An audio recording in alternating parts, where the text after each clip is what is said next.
A mother's undying fury, the haunting of Elena. In the dusty, sun-baked earth of a forgotten Mexican cemetery, Elena had been laid to rest 3 days after her heart, shattered by grief, had given out. The 5th day saw the final patting of soil above her, a grim seal on a life consumed by sorrow. Her vibrant, spirited daughter, Marisol, had been snatched by human traffickers just months before her 18th birthday, leaving Elena in a silent agony that no living soul could mend. The local police, the very guardians of their small, sun-drenched town, had offered only dismissive shrugs, their eyes opaque with indifference, their hands already soiled by the corrupt system that permitted such atrocities.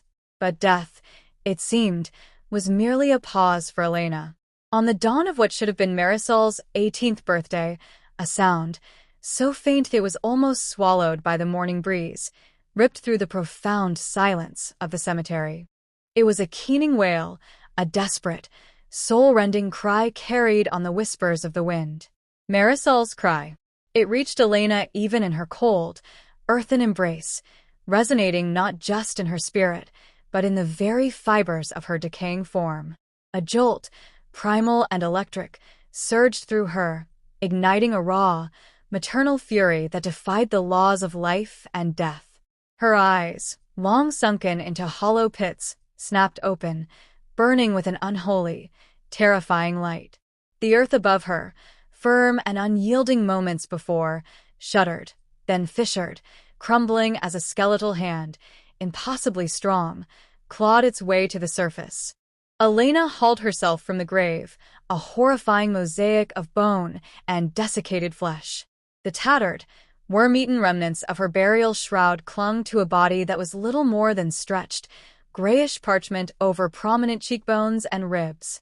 Her hair, once neatly braided, was now a wild, matted tangle of dirt and decay. Where her eyes had been, there were only vast, dark hollows, yet from them, she saw with a clarity that pierced the veil between worlds.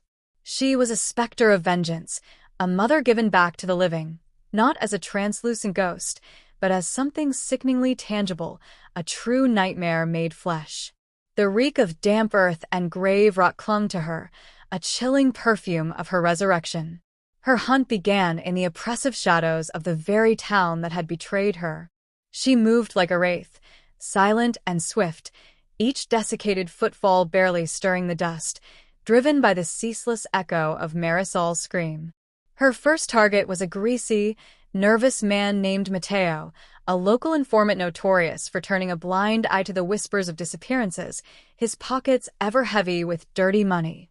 Elena found him in his locked room, huddled in a fitful sleep, the air thick with stale tequila. She materialized by his bedside, her skeletal face inches from his, her breath the cold, reeking essence of the grave. Mateo awoke with a guttural gasp, his eyes snapping open to the impossible vision of her horrifying form. He couldn't scream, not truly. The sound was swallowed by the sheer, unadulterated terror of her silent, menacing presence. Elena didn't need to touch him. The bone-deep horror of her appearance, the unspoken promise of what awaited him if he didn't reveal everything, was enough. He babbled, he confessed, drawing shaky maps on grimy napkins, his mind fracturing under the weight of the supernatural encounter. Elena left him a gibbering wreck, his life ruined not by her hand, but by the shattering, unholy truth she forced him to confront. From Mateo's broken mind, Elena pieced together the fragments of a vast, dark web, a network of traffickers, their tendrils stretching far beyond their small town, reaching into the very heart of local government, entwined with the police force, even corrupting seemingly respectable community leaders. These were the ones who profited from the tears of mothers and the stolen innocence of children. Elena's vengeance was insidious, tailored to each sinner. The police chief, a hulking man known for his bulging wallet and callous disregard, returned to his office one morning to find a skeletal handprint seared into the top of his polished desk, a permanent, chilling reminder of the souls he had ignored, a brand that no amount of scrubbing could erase. He began to see phantom children, always at the periphery of his vision, their silent stares accusing him, driving him to paranoid fits. A judge, a man who had dismissed countless cases of missing persons with a cynical wave of his hand, found his chambers filled with the spectral, whimpering voices of the missing children each night. The mournful chorus, relentless and inescapable, echoed the pleas he had so easily ignored. They whispered their names, their ages, the terror of their last moments, driving him to the brink of madness, his sleep forever haunted by the spectral court he could not adjourn. He began to scream their names in his waking hours, his sanity eroding like ancient stone. She didn't seek to physically harm them in the way the living understood it. Her vengeance was far more profound. She brought their guilt to life, manifested their deepest fears, twisted their minds until they were consumed by the very darkness they had nurtured. Their lives, once comfortable and secure, became waking nightmares of their own making. The traffickers themselves, the men who had directly laid hands on Marisol, who dealt in human flesh and shattered dreams, met a different kind of terror. Elena would appear in their nightmares, not as a fleeting image, but as a constant, chilling presence that escalated with each passing night.